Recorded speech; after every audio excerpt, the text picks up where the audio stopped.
श्री शिवाय नमस्तुभयम। दोस्तों, जैसा कि आप सभी लोग जानते हैं कि 12 दिसंबर 2025 शुक्रवार को पड़ रही है पौष महीने की कृष्ण पक्ष अष्टमी तिथि, जो बहुत ही खास है। और दोस्तों, ये वो तिथि है जो कि पौष महीने में शुक्रवार को पड़ रही है, तो इस दिन का महत्व और भी अधिक बढ़ जाता है। पूज्य गुरुजी ने कहा है कि अगर कभी भी मौका लग जाए और पौष महीने की अष्टमी तिथि शुक्रवार को पड़ जाए तो इस दिन आपको 11 गेहूं के दाने वाला उपाय जरूर करना चाहिए, क्योंकि ऐसा संयोग बहुत ही कम आता है। और दोस्तों, इसी दिन किया जाने वाला पंडित जी द्वारा बताया गया 11 गेहूं के दाने वाला उपाय आप लोगों को जरूर करना चाहिए। और अगर आप लोगों ने इस उपाय को नहीं किया है या किसी कारणवश नहीं कर पाए हो तो अष्टमी तिथि के दिन इस उपाय से मत चूकना। दोस्तों देखिए, ये दिन इतना खास होता है, इतना महत्वपूर्ण होता है, देखा गया है। कभी कभी बड़े बड़े पूजा पाठ अनुष्ठान से जो मनोकामना पूर्ण नहीं होती है, वह पौष महीने के शुक्रवार के दिन एक छोटे से करने से ही आपकी मनोकामना पूर्ण हो जाती है। और बहुत सारे लोगों ने इस उपाय को किया भी है और उनको इस उपाय को करने का फल भी जरूर मिला है। अगर आप लोग भी इस उपाय को अष्टमी तिथि के दिन करना चाहते हैं तो आप इस उपाय को पहले अच्छे से समझ लेना, सुन लेना, उसके बाद करना। आपको इस उपाय का फल जरूर मिलेगा। देखना, आपकी सभी मनोकामनाएं पूरी हो जाएंगी। दोस्तों, हम आपको यहाँ पर बता दें कि ये जो गेहूं के दाने वाला उपाय, ये उपाय पंडित जी ने अपनी अभी की शिव महापुराण की कथा में ही बताया है। और इस उपाय को करने से आपके घर में चाहे किसी भी प्रकार की दुख और समस्या क्यों ना चल रही हो, आपको उसका कारण भी नहीं पता है कि भाई ये समस्या किस कारण से चल रही है। उसका कुछ भी कारण हो सकता है, जैसे पितृदोष हो सकता है, काल सर्प दोष हो सकता है, या किसी भी तरह का मंगल दोष भी हो सकता है। और भी बहुत तरह के दोष होते हैं, कुछ भी हो सकता है। पर आपको इसको करने के लिए अपने दोष को पता लगाने की भी जरूरत नहीं है। आपके घर में किस कारण से इतनी दुहक और परेशानी आ रही है, वो भी आपको पता लगाने की जरूरत नहीं है। बस शुक्रवार के दिन इस उपाय को कर लेना, क्योंकि इसी एकमात्र उपाय को करने से आपके पूरे घर परिवार में सुख और शांति हो जाएगी। आपके घर में अच्छे अच्छे काम होने लगेंगे। आपकी जो भी मनोकामना होगी वो भी धीरे धीरे करके पूर्ण होना शुरू हो जाएगी। अब हम समझते हैं इस गेहूं के दाने वाले उपाय को आपको करना कैसे है, किसको करना है, किस समय करना है और कैसे करना है। देखो, उपाय बिल्कुल आसान है, बस समझने वाली बात है। ध्यान से समझिए, उसके बाद ही आप लोग जो है इस उपाय को जरूर कीजिएगा। लेकिन उससे पहले जो भी मेरे भाई, मेरी प्यारी बहनें आज चैनल पर पहली बार आए हैं या मेरी आवाज आज पहली बार सुन रहे हैं, अगर आप भी महादेव के सच्चे भक्त हैं तो वीडियो को और चैनल को सब्सक्राइब जरूर कर लें और कमेंट बॉक्स में लिखें हर हर महादेव, जय भोलेनाथ। अब सबसे पहली चीज हम लोग ये समझते हैं कि इस 11 गेहूं के दाने वाले उपाय को इस शुक्रवार के दिन किसको करना है। तो देखिए, इस उपाय को घर के सभी सदस्यों को करने की बिल्कुल भी जरूरत नहीं है। घर में से कोई एक मुख्य बड़ा सदस्य ही इस उपाय को करेगा तो उस घर परिवार के सभी सदस्यों को इस उपाय को करने का फल मिल जाएगा। पर वो बड़ा सदस्य कौन होगा, कौन व्यक्ति इस उपाय को करेगा, तो यहाँ पर देखिए, हम आपको बता दें, घर की बड़ी माताएं बहनें होंगी। घर की बड़ी माताओं बहनों में से कोई भी एक माता बहन इस वाले उपाय को कर सकती है। अपने पूरे घर परिवार के लिए घर में सभी सदस्यों को इस उपाय को करने की जरूरत नहीं है। मात्र घर की जो बड़ी माताएं बहनें हैं, उनमें से कोई भी एक माता बहन इस वाले उपाय को करेगी तो उसके घर परिवार के पूरे सदस्यों को इस उपाय का फल मिलेगा। अगर किसी कारणवश माताएं बहनें घर में उपस्थित ना हो या वो इस उपाय को कर रही हो, कुछ दिक्कत हो, तो भाई उस जगह पर फिर घर का कोई बड़ा व्यक्ति भी इस उपाय को कर सकता है।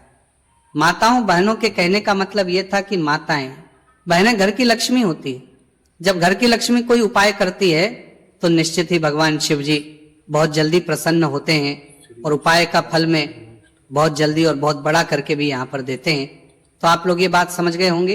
अब हम ये बात समझते हैं इस वाले उपाय को हमें करना किस समय है। इस 11 गेहूं के दाने वाले उपाय को हमें इस शुक्रवार अष्टमी तिथि के दिन करना की समय। तो देखिए, इस उपाय को करने का जो समय है शाम का समय। अब देखिए, यहाँ पर हम मुख्य रूप से सुबह का समय नहीं बोलेंगे, क्योंकि देखिए ये जो नया साल है और आप सभी लोग जानते हैं, इसका शाम का जो समय होता है ना, इस दिन भगवान शिव और माता पार्वती जी का सबसे प्रिय दिन होता है। तो आप लोग इस गेहूं के दाने वाले उपाय को शाम के समय में कर सकते हो। और देखो, अगर सुबह करोगे तो आप 8 बजे से 11 बजे के मध्य उपाय को कर सकते हो। और देखो अगर शाम के समय कर रहे हो तो इस दिन जरूर शाम के समय का ध्यान रखना कि रात के 6 बजे से लेकर 7 बजे के बीच में अगर आप इस उपाय को कर सकते हो तो बिल्कुल कर लेना, पूरी कोशिश करना, आपको उपाय का फल जरूर मिलेगा। ये बात आपको समझ आ गई। अब बात करते हैं उपाय की। देखो गुरुजी ने कहा है कि अगर शुक्रवार के दिन अष्टमी तिथि व्रत पड़ जाए तो इस दिन आपको 11 गेहूं के दाने वाला तो अवश्य ही करना चाहिए। देखो ये उपाय यदि आपके जीवन में कर्जा बहुत अधिक है, आपके जीवन में संकट बहुत अधिक रहते हैं, आपके ऊपर बहुत अधिक विपदा आ रही है, बार बार आपको अपने व्यापार में और अपने धन में हानि देखने को मिल रही है, यानी कि आपको प्रत्येक कार्य में हानि हो रही है, तो आपको ये उपाय करना चाहिए। देखिए इस उपाय के लिए आपको 11 गेहूं के दाने आपको लेने हैं, ठीक है। 11 लेने के बाद में आपको जरूरत होगी चावल के दानों की। 11 चावल के दाने और 11 गेहूं के दाने और चावल के दाने खंडित नहीं होने चाहिए। अब आप कहोगे भैया गेहूं कहां से लेने हैं? देखो आपको किसी भी किराना स्टोर पे गेहूं के दाने मिल जाएंगे, जाके ले लेना, ठीक है ना। 11 गेहूं 11 चावल के दाने लेने हैं। साथ ही साथ आपको एक तांबे का लोटा लेना है और उस तांबे के लोटे में आपको जल भरना है। जल आपका खुद के घर का होना चाहिए, मंदिर का नहीं होगा। अब आप ये सब सामग्री लेकर पहुंच जाओगे महादेव के शिवलिंग के पास में शाम के टाइम पे प्रदोष काल में। देखो जब आप ये उपाय कर रहे हो तो अपना फेस रखना उत्तर दिशा, नॉर्थ डायरेक्शन की तरफ। अब यहाँ पे जो मैं आपको क्रम बताने जा रहा हूं ना, उस मेरे क्रम को बहुत ध्यान से सुनिए। महादेव को अगर कोई सबसे प्रिय है ना तो उनकी सबसे छोटी पुत्री जिनका नाम है माता अशोक सुंदरी, जो आपके पास में चावल के 11 दाने हैं ना, चावल के 11 दानों को माता अशोक सुंदरी के स्थान पर आपको अपना नाम और गोत्र बोलते हुए समर्पित कर देने हैं, है ना। चावल के दानों को रखने के बाद में जो आपके पास में तांबे का लोटा है ना, उस तांबे के लोटे को कहीं पे भी हम जल नहीं चढ़ेंगे। सिर्फ और सिर्फ माता पार्वती का जो हस्तकमल आपको दिख रहा है यहीं पे गोल गोल आपको समर्पित करना है, उसी जल को, और कहीं नहीं। ना तो माता अशोक सुंदरी के स्थान पर, ना तो के ऊपर, सिर्फ आपको यहाँ पे गोल गोल जलाधारी पर आपको उस जल को समर्पित करना है। अब आपके पास में बचे हुए हैं 11 गेहूं के दाने, और बचे हैं उन्हीं 11 गेहूं के दाने को आपको अपनी मनोकामना, अपने विशेष कहते हुए महादेव के शिवलिंग के ऊपर अगर आप अष्टमी तिथि के दिन प्रदोष काल में समर्पित कर देते हैं तो आपकी जो भी मनोकामनाएं होंगी, जो भी विश होंगी, महादेव पूरी जरूर करते हैं। अन्न समर्पण करने से, उस खासकर गेहूं को समर्पण करने से हमारी इच्छाएं पूरी होती हैं। और अगर वो दिन अष्टमी तिथि का दिन हो तब तो इससे सुंदर संयोग कुछ भी नहीं हो सकता। आपकी इच्छाओं को पूरा करने के लिए बहुत स्पेशल, बहुत प्यारा सा उपाय आप सभी को जरूर करना है। ध्यान में रखिएगा, ये उपाय प्रदोष काल में करना है। देखो गुरुजी ने कहा है भगवान शिव के शिवलिंग पर 33 कोटि देवी देवताओं का वास होता है। अगर हम लिंग के सामने कुछ भी उपाय करते हैं तो हमारे सभी देवी देवता हमसे खुश हो जाते हैं। ये उपाय आपको अवश्य करना है। देखो सुबह के टाइम नहीं कर सकते, ठीक है। अब बात करते हैं अगले उपाय की। देखिए इस उपाय के लिए आपको 2 दीपक लेने होंगे। दोनों ही दीपक आप मिट्टी के भी ले सकते हैं और दोनों ही दीपक आप शुद्ध आटा मढ़कर उनके भी तैयार कर सकते हैं। अब दोस्तों दोनों ही दीपक के अंदर आपको शुद्ध घी का प्रयोग करना होगा और एक दीपक अंदर आपको गोल रुई की बाती का प्रयोग करना होगा और एक दीपक के अंदर आपको लंबी बाती का प्रयोग करना होगा। लंबी बाती वाले दीपक के अंदर आप मौली वाला जो धागा आता है कलावा का, उसकी बाती का प्रयोग भी आप लंबी बाती वाले दीपक के अंदर कर सकते हैं। देखिए 2 दीपक वाला ये चमत्कारी उपाय केवल शुक्रवार की रात्रि में ही किया जाता है, इसीलिए आपको इस उपाय को बहुत ही ध्यान से समझना। इसी के साथ में आपको 1 चुटकी काले तिल के दाने लेना है और इसी के साथ में आपको मात्र 1 चुटकी हल्दी भी लेनी होगी। अब दोस्तों ये सभी सामग्री लेकर के आपको रात्रि के समय पहुंच जाना है अपने घर में। जहां कहीं भी तुलसी जी का पौधा, तुलसी माता का निवास स्थान है, वहां पर देखिए दोस्तों सबसे पहले तो आपके पास जो एक गोल बाती का दीपक, उसे आपको तुलसी जी के वहां पर प्रज्वलित करना है। दीपक को प्रज्वलित करते समय आपको ओम नमो भगवते वासुदेवाय या इस मंत्र का 11 बार जाप कर लेना है। अब देखिए दोस्तों आप जो 1 चुटकी काले तिल के दाने लेकर के आए हैं उन्हें आपको अपने सीधे हाथ में रखना है और जो आपने गोल बाती वाला दीपक प्रज्वलित किया है माता तुलसी जी के वहां पर, उसके ऊपर से आपको इन 1 चुटकी काले तिल को घड़ी की दिशा में घुमाना है।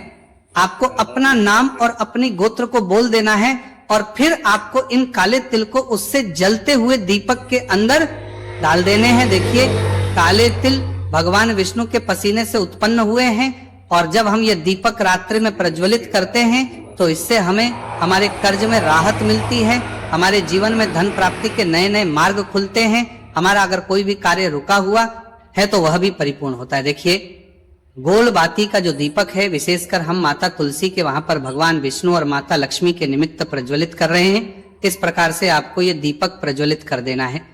अब जो आपके लंबी बाती का दीपक है, एक चुटकी हल्दी है, तो इससे आपको लेकर के पहुंचना है अपने घर के मंदिर में। आपके घर के मंदिर में माता लक्ष्मी की जो भी प्रतिमा ही मूर्ति है, उनके सामने सबसे पहले तो आपको ये लंबी बाती का दीपक रखना है। फिर आपको दीपक को प्रज्वलित कर देना है। दीपक को प्रज्वलित करते समय आपको महालक्ष्मी इस मंत्र का जाप करते रहना है। अब दोस्तों आपके पास जो एक छुटकी हल्दी है, उसे आपको अपने सीधे हाथ में रखना है और इस एक छुटकी हल्दी को आपको उस दीपक के ऊपर से 11 बार घड़ी की दिशा में घुमाना है और आपको महालक्ष्मी नमः मंत्र का जाप करते रहना है। और इस एक चुटकी हल्दी को आपको उसे दीपक के अंदर डाल देना है। देखिए एक चुटकी हल्दी वाला जो दीपक है आपके जीवन से दुर्भाग्य को समाप्त करता है, माता लक्ष्मी की आपको कृपा प्राप्त करवाएगा, धन प्राप्ति के आपके जीवन में नए मार्ग बनाएगा। देखो अगला उपाय है वो भी बहुत ज्यादा खास है। तीनों उपाय को आप जरूर सुनना, क्योंकि जो आपको अच्छा लगे वो उपाय आप कर सकते हैं। देखिए इस उपाय के लिए आपको 2 हरी इलायची लेनी होगी। हरी इलायची आपको साबुत लेनी है, खंडित नहीं होनी चाहिए। और इसी के साथ में आपको मात्र थोड़ा शहद लेना है। शहद आपको मात्र आधा चम्मच या फिर उससे भी कम ले लेना है। और इसी के साथ में आपको एक दीपक दीपक आप चाहे तो मिट्टी का भी ले सकते हैं और आप चाहे तो शुद्ध आटा मढ़कर उसका दीपक भी आप तैयार कर सकते हैं। इस दीपक के अंदर आपको मौली का जो धागा आता है कलावा का, उसकी बाती का प्रयोग करना होगा। यानी कि इस दीपक के अंदर आपको लाल रंग की बाती का प्रयोग करना होगा और इस दीपक के अंदर आपको शुद्ध घी का प्रयोग करना होगा। अब ये सारी सामग्री लेकर के आपको अपने घर में जो भी मंदिर है वहां पर पहुंच जाना है और आपको मां लक्ष्मी के किसी भी स्वरूप के सामने बैठ जाना है। अगर माता लक्ष्मी की फोटो है, माता लक्ष्मी की प्रतिमा है, तो उनके सामने आपको बैठ जाना है। अगर माता पार्वती की प्रतिमा है तो उनके सामने आपको बैठ जाना है। यानी कि किसी भी माता के स्वरूप के सामने आपको बैठ जाना है। अब देखिए सबसे पहले तो आपको माता रानी के सामने सी चावल की ढेरी बना देनी है। यानी कि सी अक्षत के दाने आपको माता रानी के सामने रखना है।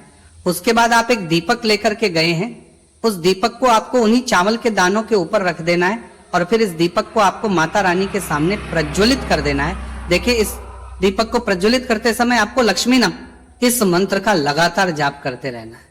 दीपक को प्रज्वलित करने के बाद आप जो 2 हरी इलायची लेकर के गए हैं, उसमें से एक हरी इलायची को तो आपको उसी दीपक के अंदर डाल देनी है और वहीं पर आपको से कम 21 बार ओम महालक्ष्मी नमः इस मंत्र का जाप कर लेना है। अब आपके पास जो शहद है और एक हरी इलायची है, उसे सीधे आपको लेकर के पहुंच जाना है। भगवान शिव के मंदिर में पूज्य गुरु जी ने बताया है कि यह उपाय आपको सिर्फ और सिर्फ शाम के समय ही करना होगा। शाम को जब भी सूर्यास्त का समय होता है तो उस समय आपको यह उपाय करना है। लेकिन सबसे पहले तो आपके पास जो एक हरी इलायची है उसे आपको उस शहद के अच्छे से डुबो देना है। यानी कि शहद का लेपन उसे हरी इलायची के ऊपर चारों तरफ आपको कर देना है। अब ये जो शहद से युक्त हरी इलायची है, इससे आपको भगवान शिव के शिवलिंग पर अर्पित कर देनी है और आपको वो श्री इस मंत्र का लगातार जाप करते रहना है। फिर इसके बाद आपको एक लोटा जल भी अपने साथ लेकर के जाना है। तो ये एक लोटा जल भी आपको धीरे धीरे शिवलिंग पर समर्पित कर देना है और आपको इस मंत्र का जाप करते रहना है। फिर इसके बाद आपको अपने घर आ जाना है। इस प्रकार से आपको ये उपाय कर लेना है। तो चलिए दोस्तों जान लेते हैं गुरुजी द्वारा बताए गए दूसरे उपाय के बारे में। देखिए इस उपाय के लिए आपको लेना है 11 चावल के दाने। गुरुजी ने कहा है चावल के दाने खंडित नहीं लेने हैं, बिल्कुल साबित होने चाहिए। उसके साथ में आपको लेना है एक बेलपत्र। बेलपत्र का भी नियम है, अगर आपके पास बेलपत्र नहीं है तो आप शिवलिंग से उठाकर उसको पुनः शुद्ध जल से धोकर इस्तेमाल कर सकते हैं। इस प्रकार आपको बेलपत्र लेना है। इसके बाद आपको एक लोटा जल लेना है। अब यह सब सामग्री लेकर आपको जाना है महादेव के मंदिर में। देखो अब आपको उत्तर साइड में खड़े हो जाना है और सबसे पहले आपको एक बेलपत्र अपने हाथ पर और 11 चावल दाने रखकर शिवलिंग के ऊपर अपना नाम और गोत्र बोलते हुए समर्पित कर देना है और का लगातार जाप करना है। अब आपको जो एक लोटा जल साथ में लेकर आए थे उसे धीरे धीरे बेलपत्र और चावल दाने के ठीक ऊपर आपको समर्पित करते जाना है और शिव पुराण के मूल मंत्र श्री शिवी का 11 बार जाप करना है और अपनी मनोकामना बोलते जाना है। देखो बस छोटा सा उपाय करना है, देखना एक दिन आपके सब काम बनने लग जाएंगे। गुरुजी का बहुत ही विशेष उपाय है। चलते हैं तीसरे उपाय के। देखिए, देखो इस उपाय के लिए आपको लेना है गोल बाती का दीपक। आप चाहे तो मिट्टी का ले सकते हैं या फिर घर से शुद्ध आटा मढ़कर उसका दीपक आप तैयार कर सकते हैं। इसके बाद आपको लेना है शुद्ध गाय का घी। अगर वो नहीं है तो कोई भी देसी घी इस्तेमाल कर सकते हैं जिससे आपको दीपक प्रज्वलित करना है। देखो अब ये सब सामग्री लेकर आपको जाना है। प्रदोष काल में आपके घर पर तुलसी जी के घेरे के पास में देखो ये उपाय तो आपको अवश्य करना है। देखो वहां पहुंच सबसे पहले वो दीपक आपको प्रज्वलित कर देना है और ओम नमो भगवते वासुदेवाय नमः का 11 बार जाप करना है। उसके बाद आपको अपने सीधे हाथ में थोड़ी हल्दी लेकर उस दीपक में अपना नाम और गोत्र बोलते हुए डाल देना है। उसके बाद माता लक्ष्मी से आपको प्रार्थना करना है कि हे महालक्ष्मी हमारी सभी दुख तकलीफों को दूर करो, हे महादेव हमारे सब दुख कष्टों को खत्म करो। इस भावना से आपको ये उपाय करना है।